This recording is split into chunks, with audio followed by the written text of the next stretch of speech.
Hello, magandang araw. Ito po si Pastor Jupito Segundo ng River of Life Baptist Mission dito po sa lugar ng Awang, Maguindanao. Okay, so ang ministry po dito nag-start lang ng 2019.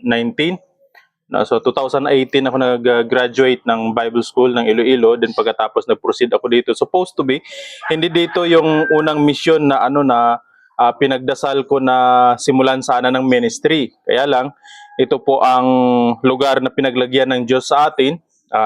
Dito ako nakapagsimula ng ministry 2019. So 6 years na po kami sa ministry na ito ngayon. Ang isa po akong Tiduray, pure-blooded Tiduray, or kabilang sa tinatawag na mga lumad ng Maguindanao. Kapag pag-usapan mo yung mga tribong Tiduray, matatagpuan mo sila sa lugar ng Maguindanao at saka sa side ng Sultan Kudarat. So, pure-blooded po ako. At nakatanggap sa Panginoon Jesucristo, nakaunawa ng gospel, ng mabuting balita ng Panginoon, kaya naging lingkod ng Diyos at ginamit ng Panginoon para mangaral ng kanyang salita. So, dito sa ministry ng River of Life, ang isa sa pinaka-target ng ministry ito ay mabahagi na ng mabuting balita ng kaligtasan yung ating mga kasamahan o kapatiran sa tribo ng mabuting balita ng kaligtasan, pagkat alam natin na kahit ang Panginoon sinabi niya na ang lahat ng tribo,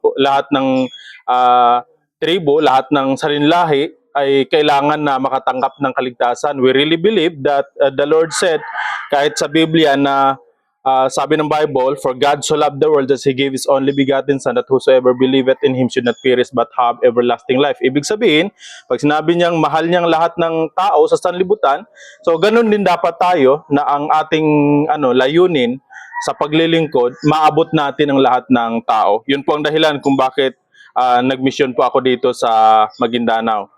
So isa sa mga struggle sa ministry, especially kapag nasa ganitong klase ka ng ministry, sa lumad na mga ministry, tribal ministry, isang struggle diyan kadalasan na natin ma-encounter natin, una, yung cultural. Kasi alam po natin na sa amin kasi sa tribong Tiduray, may mga nakasanayan ng mga practices, may mga nakasanayan ng mga beliefs. Yun ang dahilan kung bakit pag mag-start ka ng ministry, medyo may kahirapan sa patubo sa kanila sa buhay spiritual. Madali mo silang kausapin kasi friendly naman.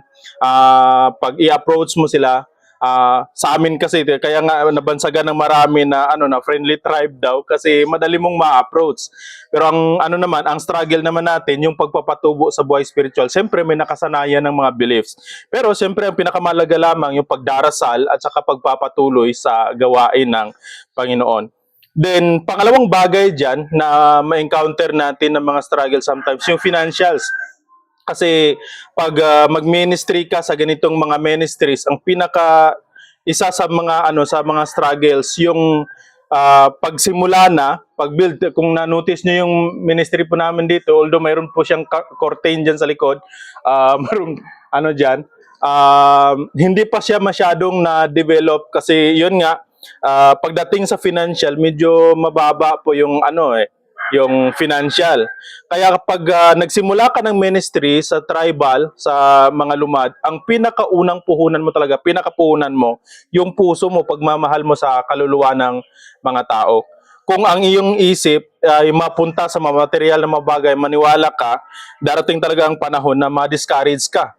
Kasi pagdating sa tribal ministry, hindi po ganun kalaki ang mga financials ng mga katribo.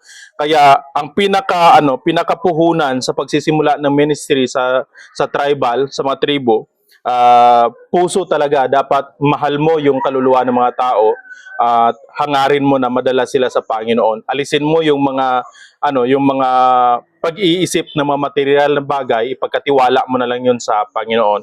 So by the grace of God, sa biyaya naman ng Panginoon, kahit sa ganung mga struggles, ang Diyos naman ay patuloy na nag-provide ng mga pangailanganin, patuloy na tumulong sa lahat ng mga kinakailangan sa ministry. So by the grace of God, na naka 6th Thanksgiving na kami nung last 21, itong December 2025. So by the grace of God, na-provide naman ang lahat ng mga pangailanganin at andun yung pagkakaisa ng mga kapatiran sa ministry para sa kanyang gawain. So, yun po ang aming ministry dito sa Awang. God bless.